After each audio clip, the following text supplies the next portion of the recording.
Il faut que tu prophétises encore sur un grand nombre de peuples et de nations et de langues et de rois.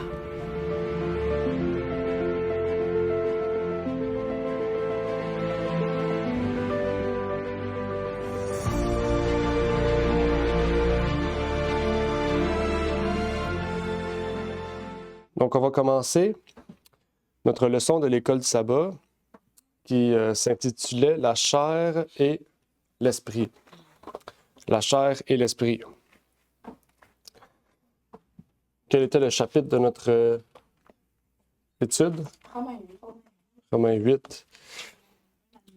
On va donc parler ensemble un peu plus en détail de la différence entre la chair et l'esprit, ce que Dieu veut que nous puissions être et sous quelle domination, en fait, il veut que nous puissions être. Et avant de commencer, bien, nous allons faire une courte prière pour être imprégné de la présence du Seigneur. Donc, prions. Notre Père est aux cieux, nous aimerions te remercier pour la parole et ce lieu que tu nous permets d'avoir aussi pour t'adorer en esprit en vérité. Et bien que tu puisses bénir tous ceux et celles qui doivent venir, Seigneur, aujourd'hui, et que tu puisses permettre, Seigneur, eh bien, que ce moment d'école sabbat puisse être un moment béni, de joie, de réjouissance, Seigneur, et que tu puisses ouvrir notre esprit pour que nous puissions mieux comprendre le chapitre de Romains 8, Seigneur. C'est notre prière donc pour ces choses au nom de ton Fils Jésus-Christ. Amen. Amen. Donc, Paul nous dit dans le début du chapitre 8, au verset 1, « Il n'y a donc plus de condamnation pour ceux qui sont dans le Christ de Jésus, qui marchent non selon la chair, mais selon l'Esprit. » Donc, ceux qui sont en Christ n'ont plus de condamnation, puisqu'ils sont sous l'Esprit et non pas sous la chair. Donc, puisque nous ne sommes plus sous la condamnation et que nous marchons selon l'Esprit, la première question que nous pourrions nous poser est: que veut dire marcher selon l'Esprit? Que veut dire marcher selon l'Esprit? Pour terminer à temps la leçon de l'école sabbat, aussi on va essayer de faire des réponses courtes et permettre à ce que tout le monde puisse eh bien, partager ou s'exprimer. Oups. Que veut dire marcher selon l'Esprit? Puisque ici, Jésus, l'apôtre Paul, désolé, nous dit que nous ne sommes plus selon la chair, nous ne marchons plus selon la chair, mais selon l'Esprit. Ceux qui sont avec nous sur Google Meet aussi peuvent, bien sûr, intervenir en levant la main pour que nous puissions voir votre désir. Oui, Aramna? Selon la Bible, de ce que je comprends, marcher selon l'esprit, c'est marcher dans l'amour, la paix, la joie. Avant, on était dans la chair, on vivait selon le monde, on vivait selon notre propre convoitise. Et maintenant qu'on marche comme avec Jésus-Christ, c'est comme Jésus-Christ et on nous demande de marcher comme lui, il a marché et que c'est notre divin modèle. Alors, on doit avoir les mêmes, je pourrais dire, sentiments et marcher selon l'amour de Dieu. Mm-hmm. OK. C'est une autre intervention? Ce que j'allais dire, c'est marcher selon l'Esprit, c'est se laisser diriger par l'Esprit de Christ en faisant sa volonté et non notre volonté. Une fois que vous avez reçu ton baptême, c'est Christ qui va t'aider à marcher selon sa volonté. Tu ne peux pas faire ta propre volonté. Mm-hmm. Alors, Christ en nous, il va nous diriger, il va nous montrer nos défauts de caractère. De cette façon, on va marcher selon l'Esprit. Vous faites mourir tout ce qui n'est pas bon en toi et marcher selon les décisions, la volonté de Christ. Amen.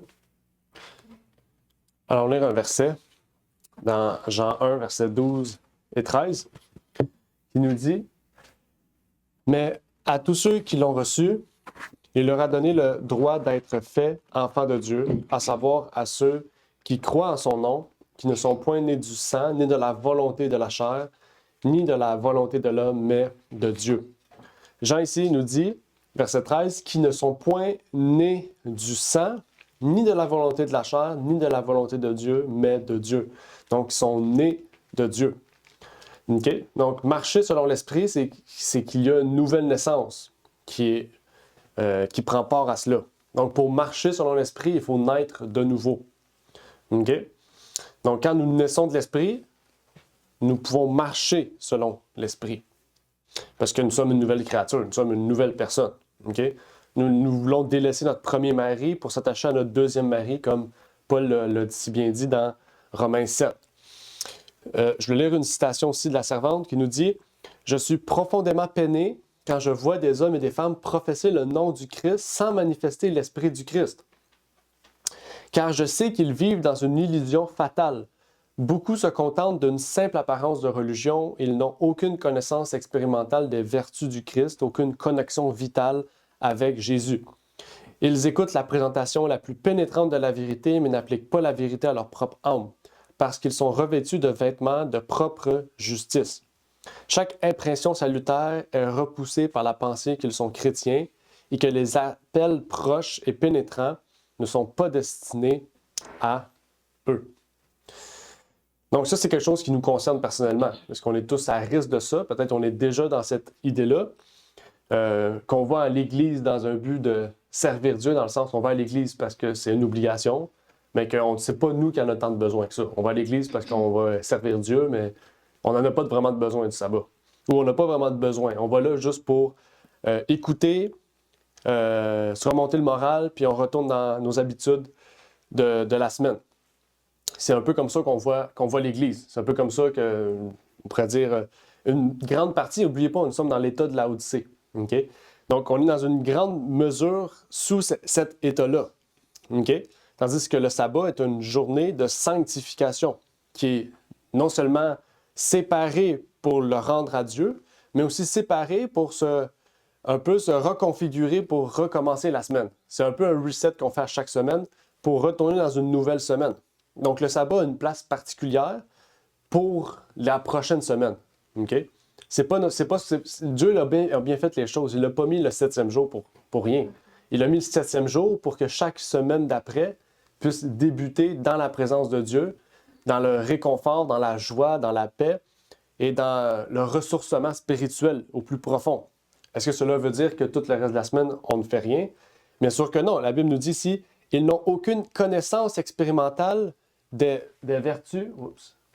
OK, tout est là. Des vertus du Christ, aucune connexion vitale avec Jésus. Il nous faut une connexion personnelle, connexion vitale avec Jésus. OK? Donc ça veut dire qu'on a beau être là chaque sabbat à l'Église, écouter la présentation la plus pénétrante de la vérité et pourtant théoriquement la connaître, mais au plus profond de nous, elle n'a servi à rien. Donc, il y a un travail à prendre conscience en nous.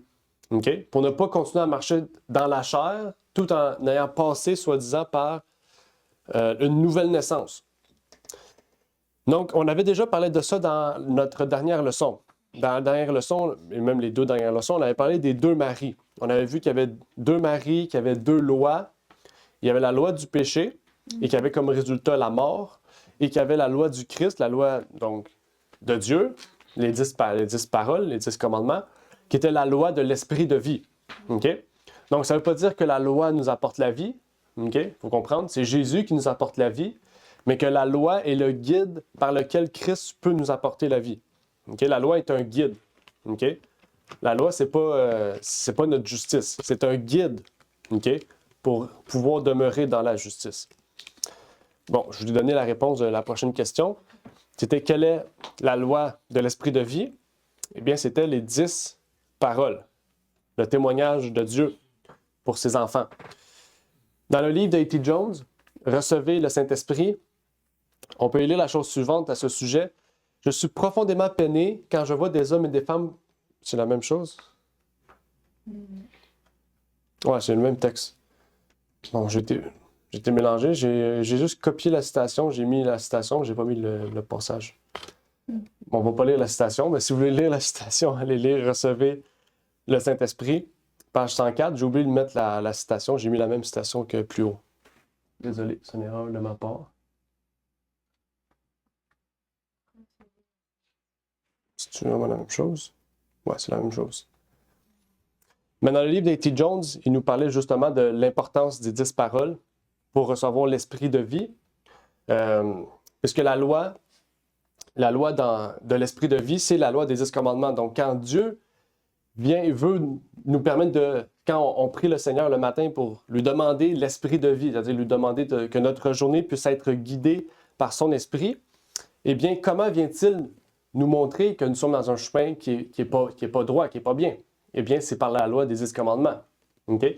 C'est pour ça que la Bible nous dit méditer jour et nuit. Parce que si on ne connaît pas la loi de Dieu, comment on peut l'appliquer dans notre vie? Comment Dieu peut venir nous toucher, tandis qu'on ne sait pas c'est quoi qu'il faut faire et qu'il ne faut pas faire.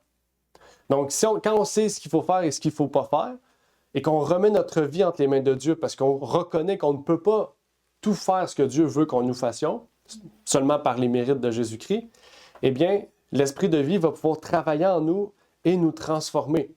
Il va pouvoir toucher notre cœur et changer notre perspective d'avenir pour un avenir meilleur et un avenir dans la vie éternelle. Donc, ça, c'est une question qui est intéressante que Paul aussi nous montrait. Pourquoi est-il impossible pour l'homme de se trouver parfait devant la loi sans le Christ? Pourquoi est-il impossible pour l'homme de se trouver parfait devant la loi sans le Christ?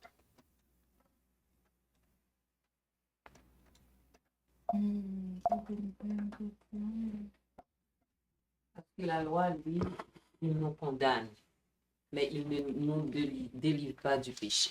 Mm-hmm. OK. Oui. Je pense que c'est tout. C'est tout? Il nous condamne. Ah, il t'a entendu, le micro, de loin, il entend. il Là. entend? Fait que... OK. Oui, c'est correct. C'est vrai. OK, la loi nous condamne. Parce que la chair est faible. Parce que la chair est faible. OK. Paul dit que la chair la rendait sans force. On n'est Oui. pas capable de l'observer parce que la chair est trop faible. Mm-hmm. Si on était capable de l'observer, peut-être nous ne serons pas condamnés par elle. Mm. Et elle nous donne peut-être la vie, mais elle nous donne la mort. La loi nous donne la mort du fait que la chair n'a pas assez de force pour résister au péché, pour observer la loi correctement. Mm-hmm. Amen.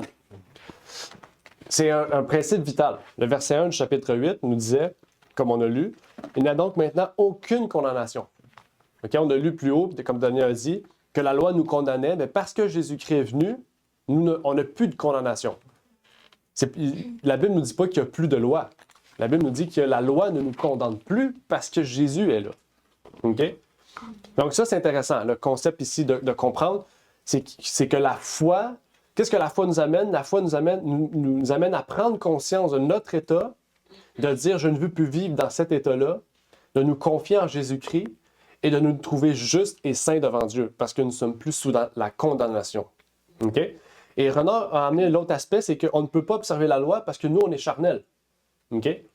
Et ça, c'est un concept intéressant, parce qu'on a tendance en tant qu'humain de prier Dieu, de dire « Dieu, donne-moi la force de pouvoir aujourd'hui être juste devant toi. » Mais Dieu ne peut pas nous donner la force d'être juste devant lui. Parce que la force se trouve en Christ. C'est ça qu'on dit. Hein? Mm-hmm. Donc, on ne peut pas, par notre propre force, même si on prie Dieu et on dit « Dieu, donne-moi la force d'aujourd'hui d'être juste devant toi », Dieu ne nous donnera pas la force parce que c'est en lui qu'on trouve la force. Mm-hmm. Okay?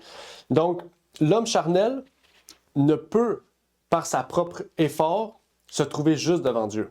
Pourquoi? Parce que la loi de la chair est plus forte que lui. On a tendance à dire oh, « moi je suis fort, je suis capable, je peux aller n'importe où, j'ai pas de problème ». C'est une absurdité de l'homme. Okay? Donc, il y a déjà une idée différente ici, c'est que la loi est fondamentalement divine. La loi est parfaite. La loi, elle vient de Dieu.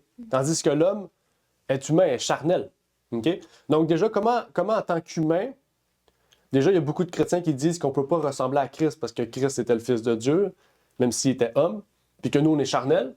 Alors, comment peut-on dire alors que nous, en tant qu'humains, on peut observer par nous-mêmes la loi de Dieu? Je ne sais pas si vous comprenez. Un être divin qui nous a créés, on ne peut pas, nous, observer quelque chose qui est comme inégal. OK? Donc, il y a un concept ici intéressant, c'est que de un, la loi est divine, l'homme est humain et charnel. Donc, il nous fallait un intermédiaire divin qui nous permet de participer à la nature divine. C'est ce que Paul dit aussi. Hein? Vous êtes devenus maintenant participants de la nature divine. Donc, il nous faut quelqu'un qui nous amène à transiter entre la vie charnelle vers la vie divine. OK? Parce que c'est ça, en fait. Marcher selon l'esprit, c'est qu'on devient participant de la divinité. On devient participant de la nature divine. OK? Parce qu'on participe, on est dans la loi qui est divine. OK? Il y avait un ramenant qui voulait. Ouais, c'est ça. Comme c'est vrai qu'est-ce que Daniel a dit, que maintenant on n'est plus condamné parce qu'on a Jésus-Christ et par lui on peut être justifié par la foi. Mm-hmm. Mais j'ai une question comme par exemple pour Abraham, est-ce que si on prend son exemple et qu'il a été lui aussi comme justifié par la foi, est-ce que ça démontre que voilà que Jésus-Christ était là aussi pour lui à cette époque-là, ou c'était plutôt par grâce qu'il a été... comme le fait qu'on dit qu'on est justifié par la foi, Mm-hmm. et bien Abraham aussi, il a été, de ce que je me souviens, donc est-ce que Jésus-Christ était là aussi pour cette période-là de temps, il aurait pu, en fait, les autres personnes qui sont venues après, ils auraient pu être justifiés aussi par la foi? Ben Je sais oui. pas si c'est ma question. Jésus a toujours été là pour. C'est ça. Hébreu 11, Hébreu 11 disait que Abel a été justifié par la foi, qu'Abraham a été justifié par la foi, que tout le monde a été justifié par la foi. Donc oui, la foi a toujours été présente. C'est en fait, même depuis le début, dans toute la Bible de l'Ancien Testament, quand on dit l'Éternel se révéla à Moïse dans le buisson, c'est Jésus dans le buisson. C'est pas Dieu, c'est Jésus. Dieu s'est jamais révélé à l'homme. Dans le sens, c'est Jésus, par l'intermédiaire de Dieu, qui s'est révélé à l'homme. Okay? Lot, les anges qu'il a rencontrés, c'est Jésus. Abraham, qui a eu les 3 visiteurs, c'était Jésus. C'est toujours Jésus. On dit que c'est la Sainte Trinité et tout. C'est faux. Dieu ne vient jamais aux hommes. Okay? Dieu vient aux hommes, oui, par l'intermédiaire de Jésus ou par des anges. Okay? Mais lui, personnellement, ne vient jamais à quelqu'un. Il se révèle toujours par son Fils. C'est toujours Jésus qui s'est révélé. Ouais, amen. Et je sais pas si comme mon point serait comme valide de dire que comme les hommes avant, ils ont jamais été... Il n'y a pas un seul homme qui a été sauvé en observant la loi. Ils ont été sauvés et graciés par Jésus-Christ. Mm-hmm. C'est comme ça que je le comprends. Ouais. C'est juste que leurs œuvres suivaient leur foi. Mm-hmm. Donc, qu'est-ce qui prouvait qu'ils avaient la foi? C'était la loi, leurs œuvres, pas leur justice, la justice qui vivait en eux. Exact. Okay? C'est ça qu'il faut comprendre. La loi apporte aucune vertu. La loi est le résultat de notre foi, la preuve que nous suivons. C'est logique, OK? C'est quelqu'un qui travaille au gouvernement mais qui ne suit pas la loi, on dit qu'il est corrompu. OK? Parce que c'est la même chose pour nous. Si nous, on dit suivre Jésus et on ne suit pas la loi de Dieu, ben on est corrompu. OK? Fait qu'est-ce qui arrive? Ben, c'est qu'on est des faux chrétiens. C'est logique. Tu peux pas dire on ne commettra pas de meurtre puis tu es un meurtrier. OK? On a parlé de la légitime défense l'autre fois, mais vous comprenez. C'est la même chose avec le gouvernement. Si on dit tu peux pas voler puis tu voles, ben, tu es un corrompu. Tu n'es pas une vraie personne qui travaille pour qu'est-ce que tu dis être. OK? C'est la même chose. Donc, le Christ est l'intermédiaire. Le Christ est le pont entre l'humanité et la divinité.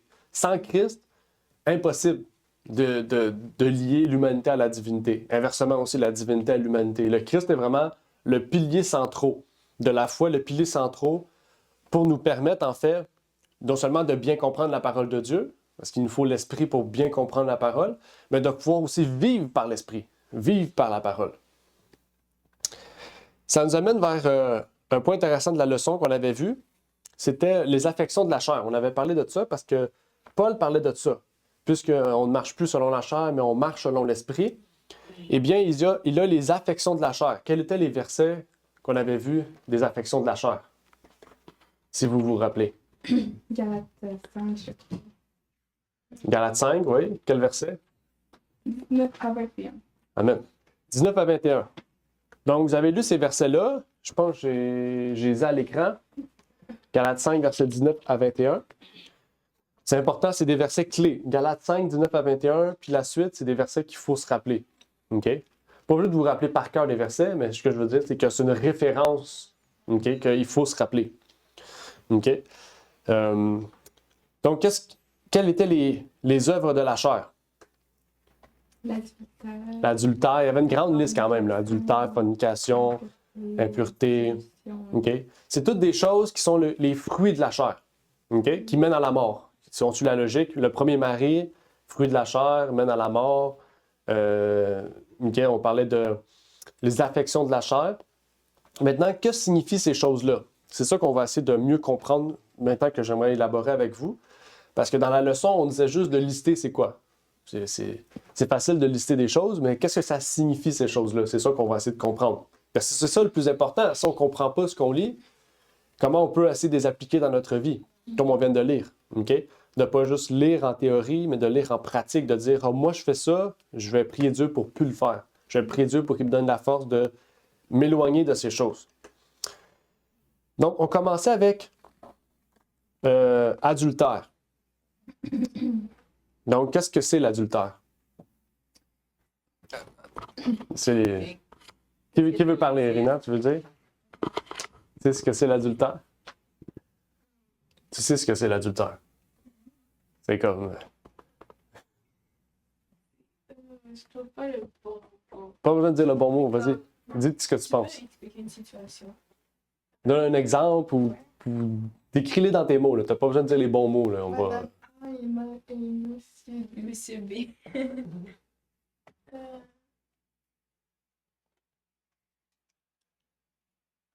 je vais pas avec aucun écart. Ben, es-tu capable de le définir dans tes mots? L'adultère envers Dieu. Arnaud, elle ne donne pas des éléments. C'est comme l'adultère envers les personnes. Oui, mais... C'est comme, pas trahir, mais Vas-y, t'es capable. Je sais que tu l'as. c'est Dis-le dans tes mots, là, c'est pas grave. Même si c'est pas directement ça, on va... c'est Ok. comme faire une action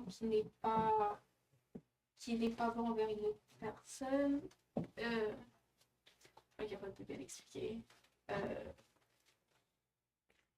Tu sais Tu penses ça à des versets? T'as pas des versets dans la Bible qui parlent d'adultère? C'est pour ça qu'on a un petit peu utilisé. Non, mais comme j'ai pas de. Où est-ce qu'on retrouve...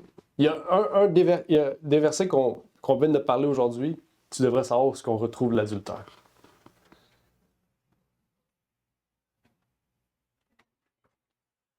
Pendant que Rina réfléchit, est-ce que quelqu'un peut aider Rina peut-être à... Adultère. Qu'est-ce que c'est l'adultère? Ça a deux aspects. On va le voir après, mais... Non, peux dire un mot? c'est juste. Oui, Daniel, après. C'est pas une réponse, mais Vas-y. dès qu'on dit l'adultère, tout le monde voit que un mari puis une femme, comme quoi l'un se trompe, comme si l'autre est allé vers un autre, l'autre est allé vers Ouais. un autre. C'est ça qui vient à notre esprit automatiquement. Mais c'est plus profond que ça. L'adultère, oui. L'adultère, quand deux personnes sont mariées, oui, mais il y a l'adultère aussi quand tu aimes quelque chose plus que Dieu ou bien tu vis dans l'apostasie, et que malgré Dieu t'envoie la vérité, mais tu préfères comme quoi quelque chose d'autre plus que Dieu, c'est l'adultère envers Dieu. J'avais Ok. ajouté aussi, comme on dit, comme tu viens de dire, c'est souvent quand on y pense aussi, comme tu disais, quand une autre personne va vers une autre personne, mais la parole nous fait comprendre que c'est au-delà de ça. Tu n'as qu'à penser à une autre personne et c'est de l'adultère. Fait que l'adultère commence dans la tête. L'imagine que j'ai pour Rina, c'est tromper. Ben, elle a dit trahir. Ouais. Ou le bon mot.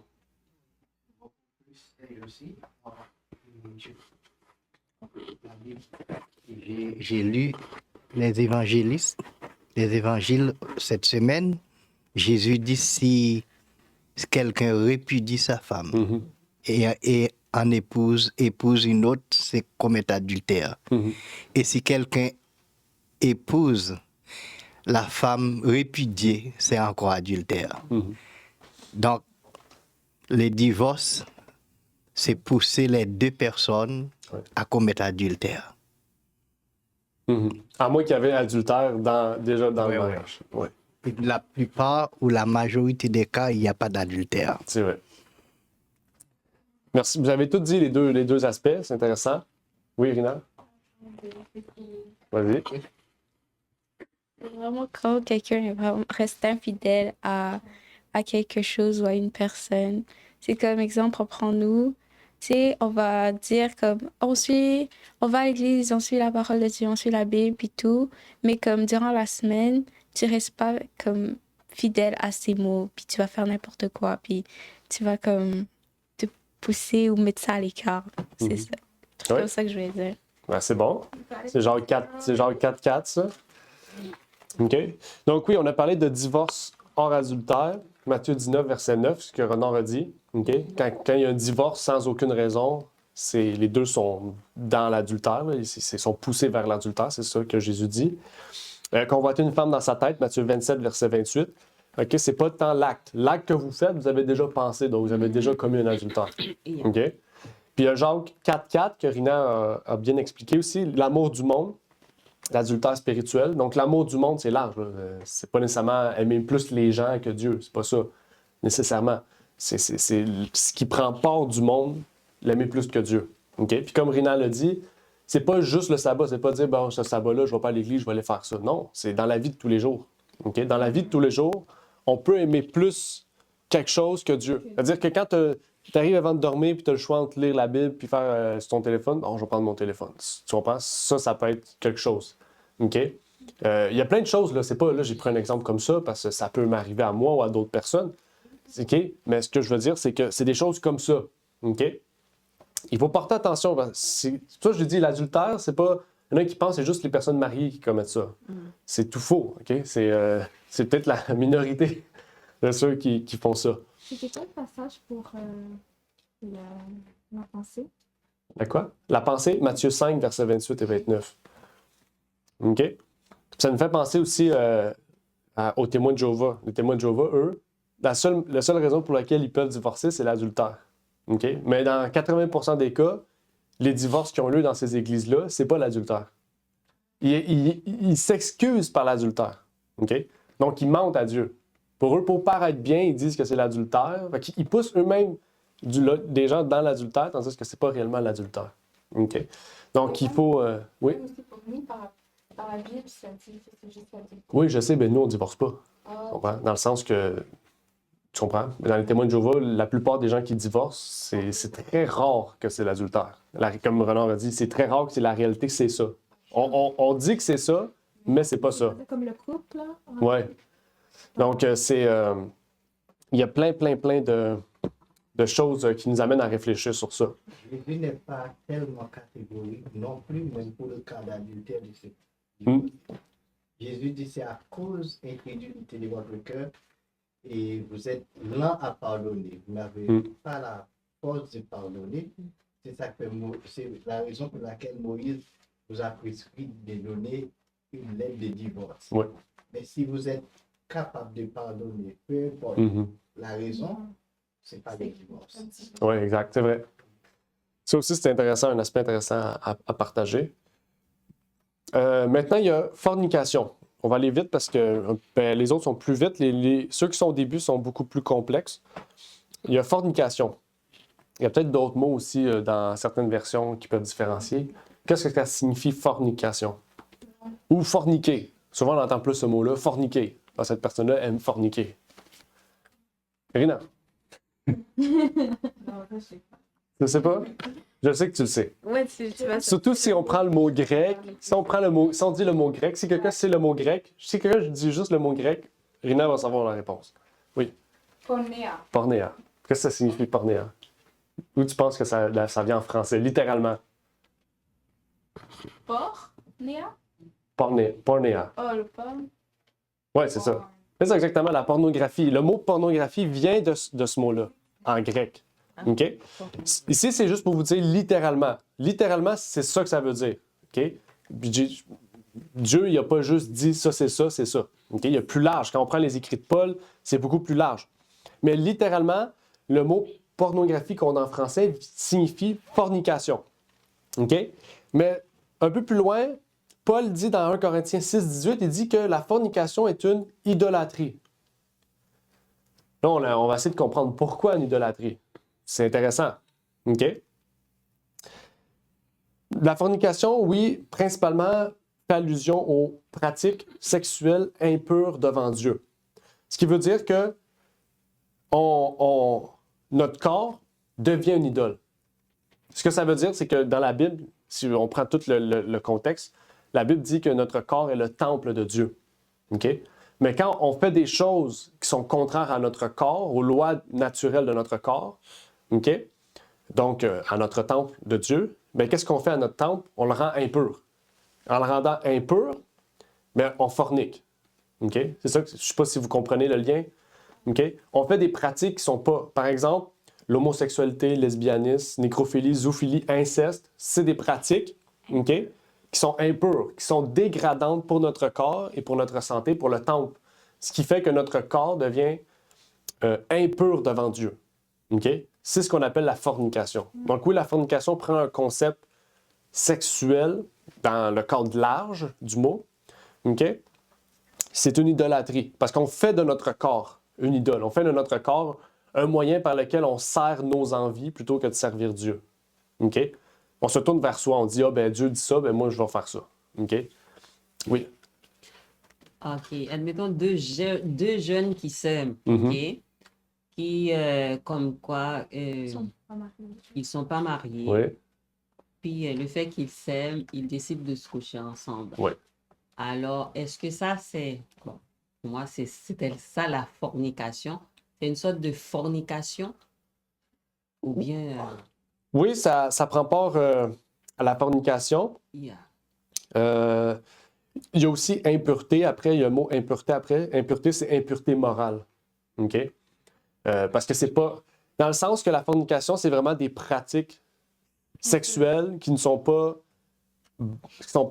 Comment dire, pas positives, mais qui sont valables par Dieu pour notre corps. C'est des pratiques impures devant Dieu. OK? Il y en aurait d'autres, là, je ne vais pas élaborer.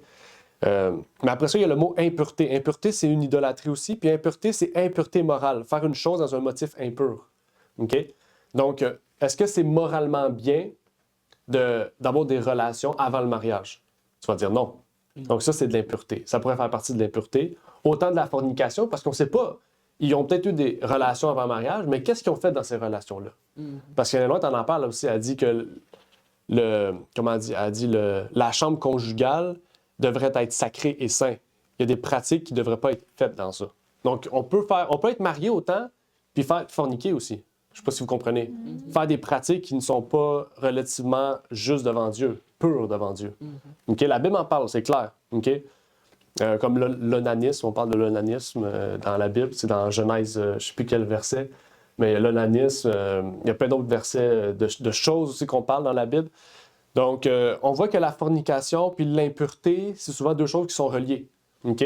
Puis l'impureté, c'est aussi une idolâtrie. OK? C'est-à-dire faire des choses qui ne sont pas moraux devant Dieu, qui déplaisent à Dieu, qui peuvent être reliées à la sexualité, autant que dans un cadre général, à d'autres aspects qui ne sont pas moraux, qui ne sont pas reliés aux 10 commandements. OK?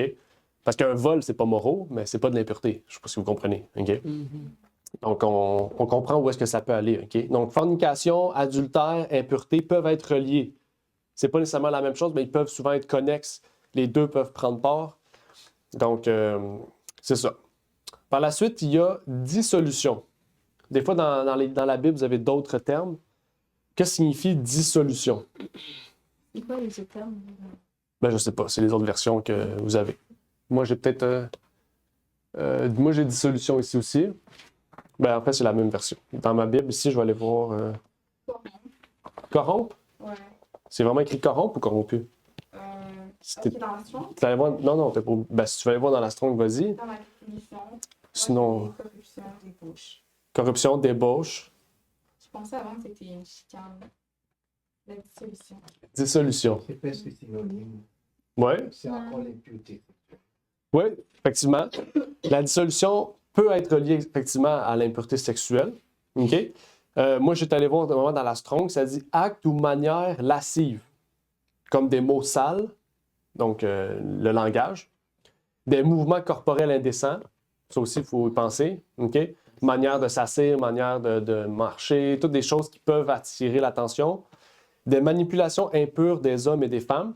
Donc, ça peut être. Qu'est-ce que ça veut dire? Quand on sait qu'une personne est mariée puis tu vas le. Le flirt. Oui. Est-ce que vous connaissez ça? Le flirt? Le flirt. Ah oui, le flirt. Oui, ça, c'est ça le mot que je cherchais. Flirter, ouais. Draguer, c'est ça. Donc, ça, c'est de la dissolution. Tu le sais que la personne est mariée, tu vas essayer de l'attirer. Ou même pas juste ça, des fois, tu flottes pour essayer d'avoir quelque chose. Je sais pas si on comprend. C'est pas nécessairement relié à la sexualité, mais tu peux faire quelque chose pour dire je veux faire ça pour avoir de l'argent parce que je sais que c'est une personne âgée qui est seule, puis tu comprends, ça c'est de la dissolution.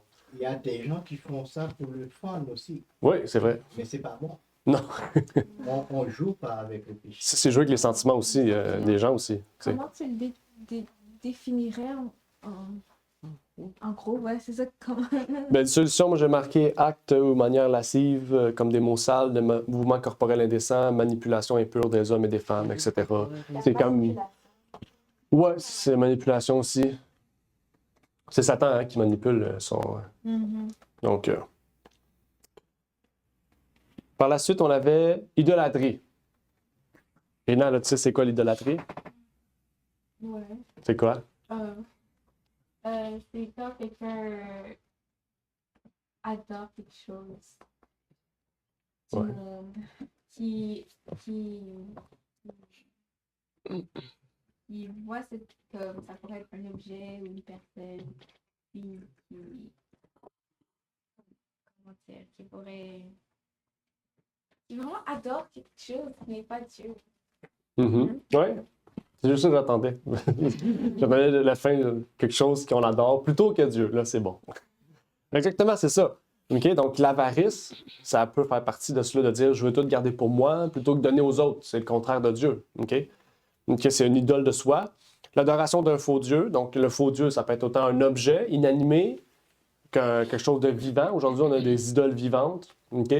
Des chanteurs, des musiciens, peu importe, là, des joueurs de hockey, je sais pas. Okay? On peut idolâtrer une personne au point d'avoir des posters dans sa chambre ou plein de choses, OK? C'est large. Okay? C'est pas parce que tu as des posters dans sa chambre que tu l'idoles. On peut autant avoir rien dans sa chambre puis idolâtrer cette personne aussi. OK? Oui. Comment Oui. concilier le fait que la loi du pays accepte certaines choses, certaines pratiques, et puis la Bible dit non. Et puis les gens respectent la loi du pays, la loi de leur pays, ils les pratiquent. Mais Dieu dit non. Quant à Dieu, c'est non. Par exemple, les premiers ministres peuvent ne pas se marier, peuvent avoir un conjoint de fait sans se marier. C'est la loi. Et tout homme au Canada peut avoir sa conjointe ou bien son conjoint et l'homme avec homme, femme avec femme ou bien homme une femme.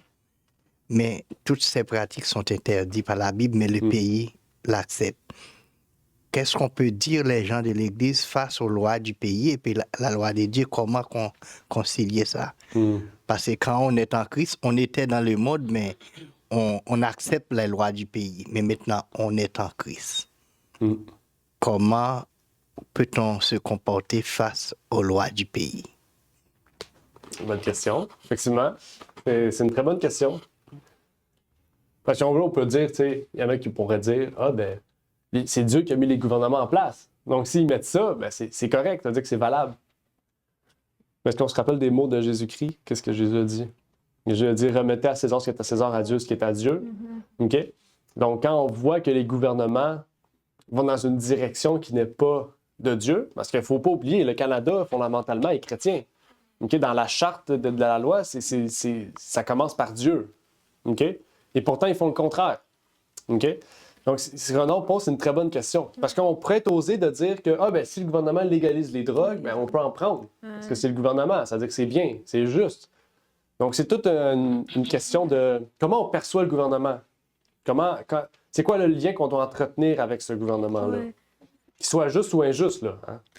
Ça me fait penser à un texte dans la parole qui dit... en fait, le texte dans la parole dit pas mieux vaut obéir aux hommes plutôt qu'à Dieu dans des situations comme ça. C'est vraiment dit, c'est Dieu en premier, en toute chose, à qui on doit l'obéissance. Les hommes ne savent pas plus ce qui est bon ou mal pour eux. Eux, ils font juste suivre une vague de popularité, peut-être pour leur propre popularité. Ils veulent être réélus l'année prochaine, puis ils veulent être favorables aux yeux du peuple, mais ils vont pas agir favorablement en amour pour ce peuple-là. Dieu, oui, Dieu, il sait qu'est-ce qui est bon pour nous, il sait qu'est-ce qui est pas bon pour nous. C'est lui qui nous a créés. Donc, s'il y a une personne à qui on doit obéir face à ces lois, face à ces régiments ou ces nouvelles vagues de popularité, c'est lui en premier lieu, toujours.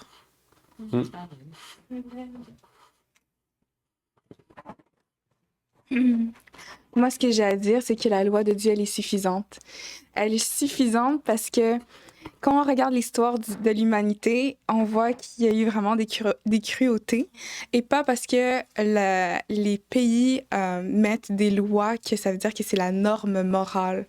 Quand on y pense, ils ont tué plusieurs Juifs à cause de l'Holocauste. Ils ont instauré les passeports vaccinaux pour interdire les gens de rentrer dans certains lieux parce qu'ils n'étaient pas vaccinés. Ils ont créé des génocides. Plusieurs personnes en sont décédées juste avec des lois qui ont été mises. Donc, la loi de Dieu, elle est tellement suffisante juste pour nous, pour savoir qu'est-ce qui est moralement bon pour nous. Donc, c'est... Amen. Mais Paul donne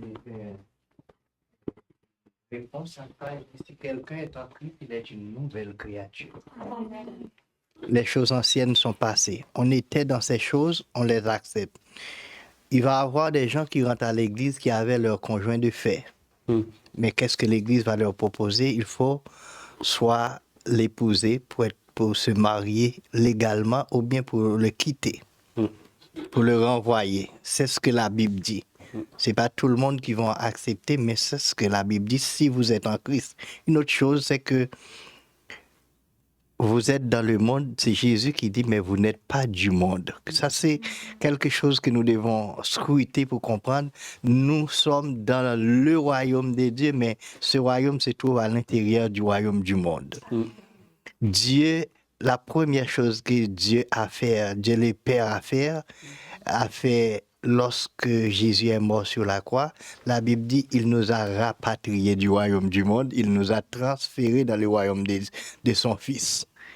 Est-ce que les gens peuvent comprendre ça? Quand on est en Christ, on n'est plus dans ce royaume. Même, nous ne devons même pas, nous devons obéir aux lois du pays, oui, c'est ça. Mais si la loi est contraire à la volonté de Dieu, nous ne devons pas obéir.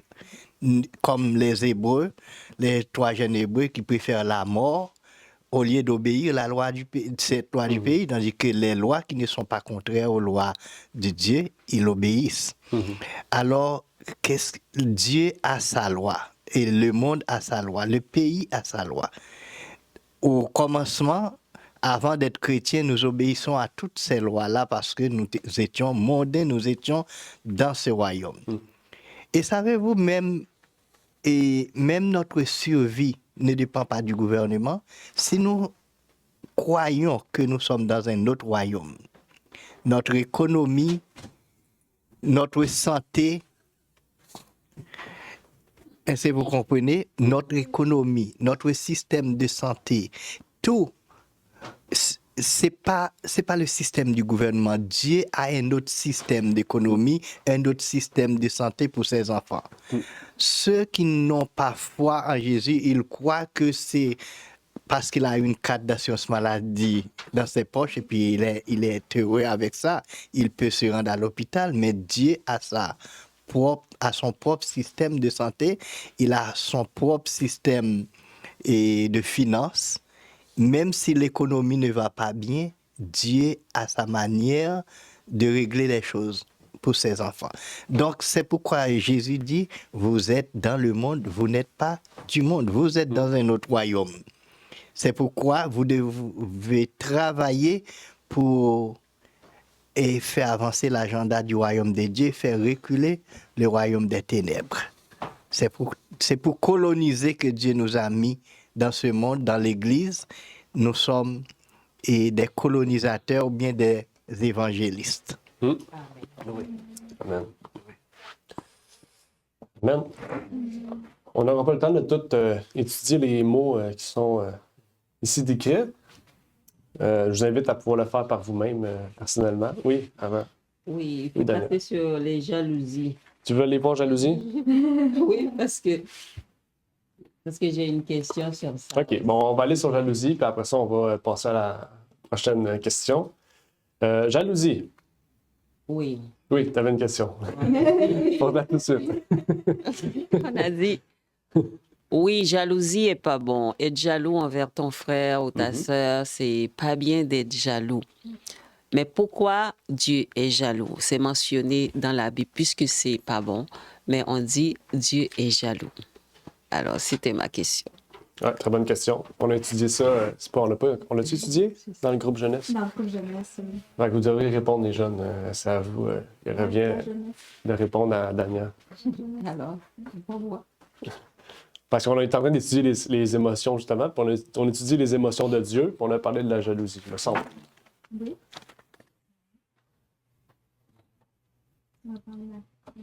Pourquoi Dieu est jaloux? Pourquoi nous, on ne peut pas être jaloux?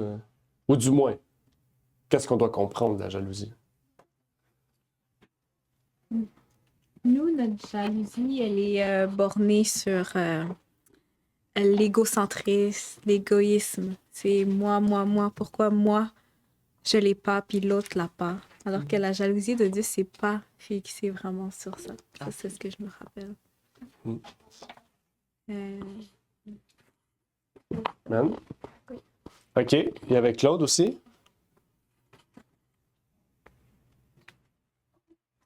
Oui, je pense que... Vous m'entendez? Oui, on t'entend. OK. Je pense que la jalousie de Dieu est en rapport avec sa gloire.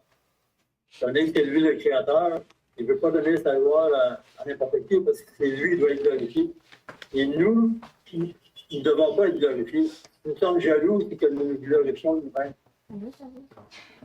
Donc, si on le regarde dans cette perspective-là, bien, je pense que Dieu ne veut pas donner sa gloire à personne.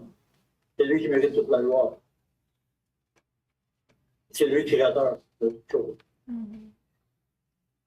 Amen. Effectivement. Merci, Claude. Je vais aller...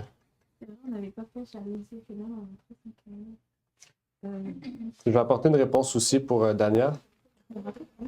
Pour la jalousie de Dieu, on le retrouve dans plusieurs versets, dans Exode 20, 34, Josué 24, Sophonie 1, où on parle de la jalousie de Dieu. Comme Claude l'a si bien dit, effectivement, Dieu est jaloux de la gloire et du bien-être de son peuple. Quand Dieu dit que l'on ne doit pas être jaloux, c'est que notre jalousie, c'est souvent, comme Lounie l'a dit, c'est égocentrique. On est jaloux parce que lui a ça, moi aussi je veux ça. Moi je veux ça. Oui? Souvent, la jalousie, on voit la convoitise aussi. Souvent dans la convoitise, il peut y avoir de la jalousie. Parce que justement, toi tu as ça, moi je veux ça. C'est de la convoitise. Parce que lui a ça, moi je veux ça. On convoite ce que l'autre a. Okay? Donc la jalousie qu'on a, c'est pas une jalousie d'amour, c'est une jalousie d'orgueil, c'est une jalousie d'égocentrisme. Tandis que la jalousie de Dieu, c'est une jalousie rempli d'amour. Justement, il a tellement d'amour pour son peuple qu'il sait que pour son bien, eh bien, il faut qu'il lui rende gloire à lui.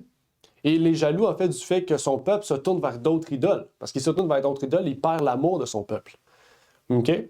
Dans 2 Corinthiens 11, verset 2, vous voyez ce que Paul dit. Paul, il dit « Car je suis jaloux de vous d'une jalousie de Dieu. » Ici, Paul est jaloux.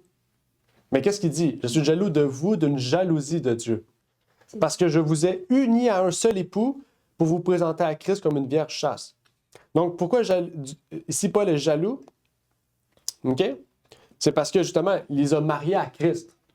Et là, il peut voir aussi que lui aimerait aussi peut-être être marié comme eux, ils sont mariés, mais il ne l'est pas.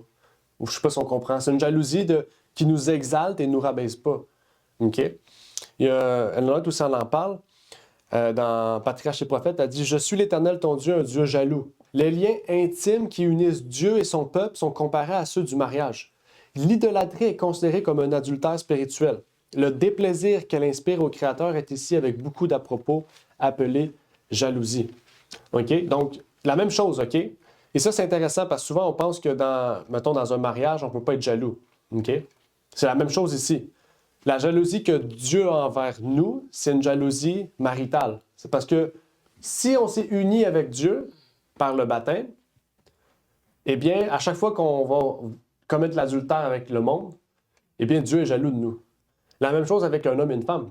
Quand on se marie avec un homme ou une femme et on trahit notre femme, eh bien, notre femme devient jaloux. C'est normal. C'est une jalousie d'amour. OK? Il y a une différence. Il y a des gens qui sont jaloux à cause parce qu'ils disent c'est à moi. Tu sais. Mais il y a une jalousie aussi, c'est parce qu'on s'aime. On n'est pas censé se trahir. C'est la même chose avec Dieu, en fait. OK? Donc, Dieu ne nous dit pas qu'on ne doit pas avoir de jalousie. Dieu nous dit juste qu'on ne doit pas avoir la jalousie telle que l'homme a comme jalousie. Une jalousie égocentrique, remplie d'orgueil. Dieu veut qu'on ait une jalousie qui est divine. Une jalousie d'amour, une jalousie qui est positive, une jalousie parce que on est unis dans un lien d'amitié, un lien fraternel, un lien divin. Comme Paul ici dit, Paul ici était jaloux aussi. Okay? Donc, il faut juste bien comprendre qu'est-ce que la bonne jalousie, qu'est-ce que la mauvaise jalousie. La Bible l'exprime très bien. C'est comme la colère. Oui, exact. Exact, même chose. Mais être colérique, c'est mauvais. Exact. Exact. Tous les sentiments, en fait, il y a des pour et des contre, en fait. Tous les sentiments négatifs, on voit que Dieu aussi, Dieu dit, il haït le péché. Mais il nous dit, haïssez pas votre prochain. Là, c'est comme il y a une contradiction, mais non. Dieu nous dit juste de ne pas haïr les gens, d'aimer les gens. Okay? Mais le péché qui vit dans le monde, on doit le haïr. OK? Puis comment on haït le péché? C'est en prenant position contre le péché. De la même manière que Dieu le fait. Okay? Donc, il y a toujours tous les sentiments négatifs. On peut les vivre et les exprimer, mais pas de façon égoïste ou égocentrique, de façon humaine. Mais il faut les exprimer de façon divine. Okay? Mais ça, vraiment, il faut bien étudier parce que souvent, on peut dire, ben là, ça, c'était pour divin, ça, c'était... On peut utiliser cette idée-là pour exprimer plein de sentiments de colère, de haine et d'envie, mais c'est pas vraiment... faut faire attention. Je sais pas si ça a pu... Oui, ça répond. Mais j'ai un exemple comme quoi, admettons une personne comme quoi qui est jaloux. Cette personne, admettons qu'il y a une amie, une personne, comme si qui est son amie, mais quand la personne est auprès de lui, admettons auprès de toi, tu te sens bien. Mais tu veux ton bien-être à toi, comme dit Adiloni, égocentrique. Mais une fois que cette personne veut aller chercher, admettons, d'autres amis, mais ces amis-là, la personne veut aller chercher, il boit de l'alcool, il boit tout, mais toi, tu veux le protéger, non seulement ça, mais tu veux le garder auprès de toi parce que tu es bien. Tu es bien. Alors, tu vas priver à cette personne de sa liberté. Tu vas être jaloux d'une jalousie excessive qui peut te pousser à la tuer vraiment, tellement que tu aimes cette personne. OK? Ça, c'est pas de l'amour. Parce que dans la jalousie, je trouve que Dieu, lui, il va nous enseigner tout en te laissant libre. Cette liberté-là qu'il nous donne. Libre de choisir, libre de faire ton choix. Si tu veux aller, oui, c'est mauvais. Oui, il va t'enseigner que c'est mauvais. Mais cette liberté qu'il nous donne, alors tu vas faire ce choix. Oui, ça va le briser le cœur, ça va le faire mal. Il t'aime, il n'aimerait pas que tu fasses ce choix-là parce que c'est pas bon pour toi. C'est cette jalousie-là que Dieu a, le fait que il te dit que c'est mauvais, mais tu vas te faire du mal quand même. Malgré ça, il va toujours être là pour toi, pour t'aider à t'en sortir. Alors, c'est comme ça que je comprends. C'est bon, c'est parfait. C'est correct, il n'y a rien à dire. De la façon que tu l'expliquais, c'est très bien expliqué aussi. Puis c'est justement comme ça qu'il faut le comprendre. Mais il faut, tu sais, c'est ça, on voit Paul ici dans Corinthiens, il y avait de la jalousie. Comme tu as dit, sauf qu'il dit après ça la jalousie de Dieu. C'est pas une mauvaise jalousie, c'est une bonne jalousie. C'est parce qu'il sais, il aime tellement cette personne-là que comme il aimerait cette relation-là. Il veut, tu sais. C'est pas la même jalousie comme tu as dit, où ce que genre, ah ben, je sais qu'il va. Avec ces gens-là, c'est pas correct, je vais tout faire pour. Je suis jaloux, je vais tout faire pour le garder. Tu sais, c'est pas bon, ça. C'est vraiment égocentrique. Fait que, mais il y a encore plein de choses à dire sur ce sujet-là, même sur la jalousie. Il y a beaucoup de choses à dire. Mais on va avancer parce que le temps avance vraiment vite. On va terminer par, d'abord, on va accélérer, on va terminer par les affections de l'esprit. Parce qu'un peu plus loin dans Galates, au verset 22 et 23, on nous décrit les 9, 1, 2, 3, 4, 5, 6, 7, ouais, 9, les 9 affections de l'esprit. Quelles sont les affections de l'esprit? On va juste les lister, on ne va pas les décortiquer. La paix, la patience, la bonté, la fidélité, la bénignité, la tempérance. OK. Bon, on va prier. Non, mais tu sais, on a tout dit en ordre parfaitement. Exactement, Galates 5, verset 22 et 23 nous parlait de ces choses-là. C'est ce à quoi Dieu veut qu'on s'attache. C'est ce à quoi Dieu veut que nous développons. OK? Donc, les affections de la chair, il veut que nous éloignions de ces choses. Les affections de l'esprit, il veut que nous y attachons. OK? Puis même après ça, il dit au verset 23, la loi n'est point contre ces choses. OK? Donc, l'amour, le vrai amour, la loi n'est pas contre le vrai amour. La loi n'est pas contre la joie, contre la paix, contre la patience. Maintenant, on pourrait se dire, OK, qu'est-ce qui t'amène de la joie? Est-ce la drogue? Est-ce l'alcool? C'est peut-être ça qui n'est pas bon. OK? Peut-être qu'on comprend mal la joie, parce que la Bible ne nous dit pas que la joie, c'est pas un sentiment de gaieté. La joie du cœur, c'est vraiment la présence de Dieu qui vit en nous, qui nous apporte une joie. Malgré les difficultés de la vie, on va rester joyeux. Ça, c'est la joie, la vraie joie de Dieu. Donc, on doit bien comprendre aussi qu'est-ce que la vraie bonté, la patience. OK? C'est pas juste le fait d'attendre 4 heures dans une file d'attente, que c'est ça la vraie patience. OK? La patience, ça dit la patience éloigne toute chose. La patience, c'est une vertu.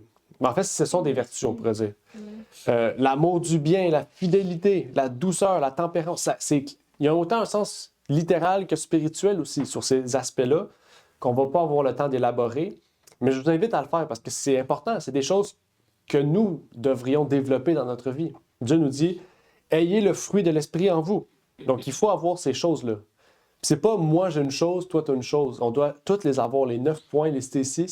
C'est qu'est-ce qui représente le caractère de Christ. C'est qu'est-ce qui représente le Christ. Un tout. Donc, on va aller vers l'appel du jour. Dieu nous invite à avoir son esprit en nous pour que nous trouvions vie éternelle, fruit de l'esprit, agapé et unité avec lui. Donc, c'était la leçon du jour, la chair et l'esprit, la différence entre la chair, la différence entre l'esprit. Qu'est-ce que sont les fruits de la chair? Quelles sont les affections de la chair, les affections de l'esprit? Et comment bien pouvoir s'en sortir? C'est ça à quoi Dieu nous invite vraiment à réfléchir aujourd'hui, à méditer.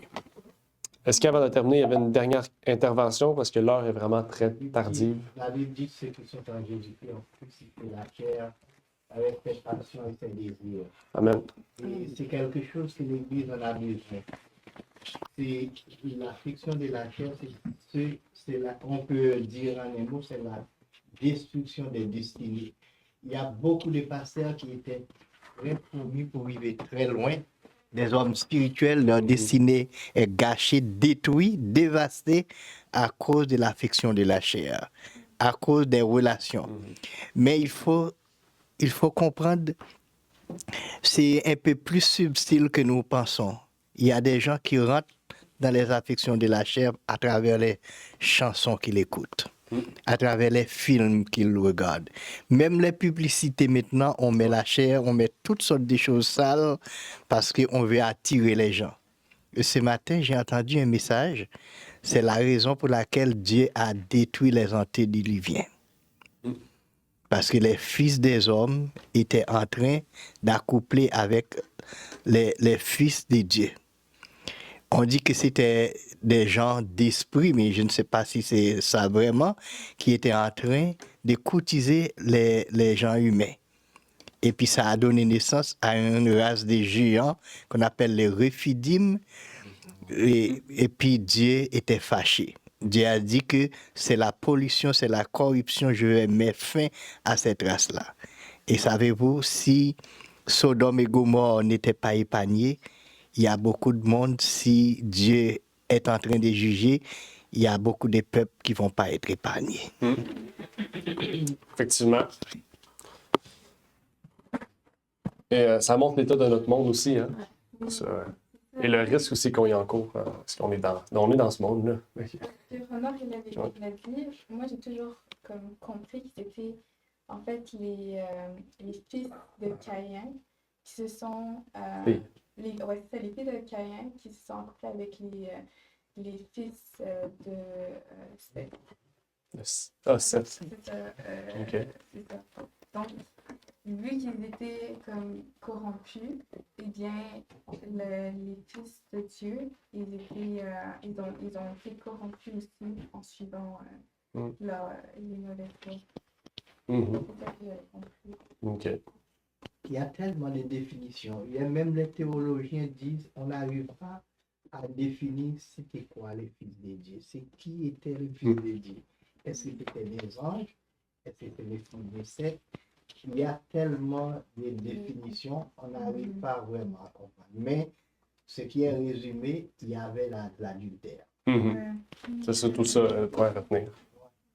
Effectivement. Effectivement. Mais aussi, c'est intéressant parce qu'on voit aussi que Dieu avait mis à part, parce qu'on dit quand même fils de Dieu, fils de l'homme. On voit aussi le fait que Dieu interdisait aussi les mariages pas interreligieux, mais croyants avec non-croyants. Puis il le répète aussi dans Lévitique, dans Deutéronome, il dit « Vous n'allez pas vous marier avec un étranger de peur que vos enfants quittent aussi. » Donc c'est quand même sérieux, là, parce que Dieu dit que c'est une loi, là, c'est sérieux. OK? Donc, c'est un avertissement aussi pour nous aussi. Des fois, on a tendance peut-être à voir ça, parce qu'on se dit « Bon, on n'est pas beaucoup et tout, on va aller voir ailleurs. » Mais quand on fait ça, on rouvre la porte à quelque chose de plus fort que nous, là. Okay? Parce qu'on est juste des hommes, on pense être fort en esprit, mais notre chair est faible. Donc, merci Renard pour cette intervention. On va terminer par la prière. Notre Père qui est aux cieux, merci Seigneur pour cette journée de sabbat que tu nous permets de pouvoir partager en bien, Seigneur. Merci pour cette leçon de l'école sabbat qui nous amène à mieux comprendre ta parole, Seigneur. Que tu puisses donc nous bénir et nous exhorter au travers de cette journée, ce culte d'adoration. Et merci de nous permettre de pouvoir étudier, Seigneur, ce chapitre de Romains 8. C'est ma prière donc pour ces choses au nom de ton Fils Jésus-Christ. Amen. Merci d'avoir écouté cette vidéo. Si vous désirez rejoindre l'œuvre au Québec, veuillez nous contacter par email à asjh1889 de Terrebonne @gmail.com et via Facebook à commercial asjh1889 de Terrebonne. Merci à vous et que Dieu vous bénisse.